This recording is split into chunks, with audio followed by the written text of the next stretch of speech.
Tom. Titchard. Yeah. Twat. Tom and Twat.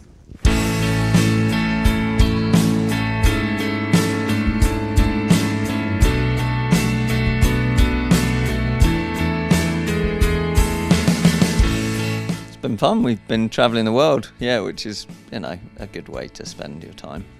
It's one thing to be a musician sort of living in your home country and making ends meet that way, but when you get to travel as well, that just, particularly with this European tour, our last South American tour, just get to go to some pretty incredible places and get paid to do it. It's quite cushy life, really, isn't it? I think we're playing better than we ever have done, and maybe that's partly down to that sort of sense of not putting too much pressure on ourselves. It feels like, and also I think it feels like there's a celebration of the music. When you go away for so long and you don't play those songs, it's you come back to them and you feel like you can really celebrate them. And everyone out in the crowds has been very eager to hear them, and that kind of matched up with a new record. It's been lovely. It's been a lovely atmosphere playing shows again. Yeah, the new songs are so far so good. There's a few reasonably up-tempo songs. Like The Way I Feel goes down really well most nights, so that's great. That feels like that's just sort of locked into the set and everyone knows it really well. So it's been out, like you said, a few months now, so I feel like people know them well enough. And it's the voices in your head now, saying there's something wrong about the way I feel.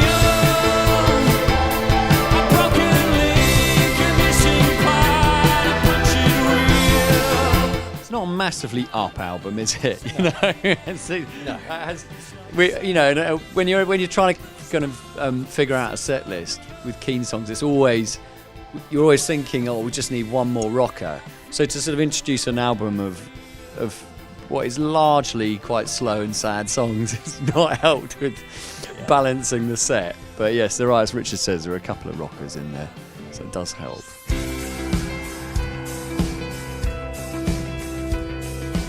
Okay, Astrid asks, Richard, what's your favourite song on Cause and Effect and why?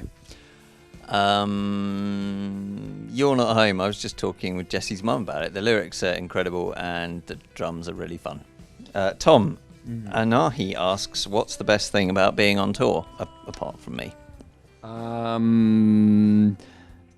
Well, the shows, really. The shows are the best thing, I think. Obviously, apart from the incredible company of all the crew. No, you live for the shows, because there can be a lot of waiting around, and it can be quite sort of tiring, late nights and interrupted sleeps or whatever. But that couple of hours you get on stage, that buzz and connecting with people it's hard to beat, really. Right, Richard, hi, asks, do you have any particularly good memories about the Netherlands or brackets playing in the Netherlands? First show, Melkweg, would that have been? Yeah. I think my overriding feeling about coming here is that there's always been a lot more love than we kind of ever expected.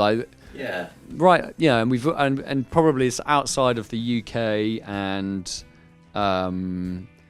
maybe Germany, and also South America.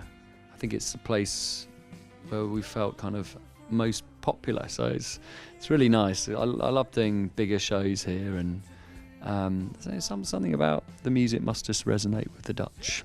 Dewey asks, if you had to switch places with one of your bandmates for 24 hours, who would you choose and why? That's a really good question. We've never been asked that before. It is a good question, but it's a frightening question in a way, because I wouldn't really. The thought of being any of you guys for 24 hours. I don't think we're actually swapping bodies here. I think you're just on stage or okay. No, you've got. Oh, okay. I think switch places. Yeah. Yeah. I don't know. I've just. It's got to be none Jesse. of them. None It's of got them. to be Jesse. No, he's so easy. he's fucking weird. You all are. Who would you be? I'd be Jesse, because I mean, how hard can it be? No, but I mean, you know, it's like, I don't know, being in your head is probably like being inside some kind of tumble dryer or something, like just constantly swirling around. Either that or fast asleep. Actually, I'd quite enjoy the 18 hours of sleep in the average 24 that you aim for. Incredibly lazy.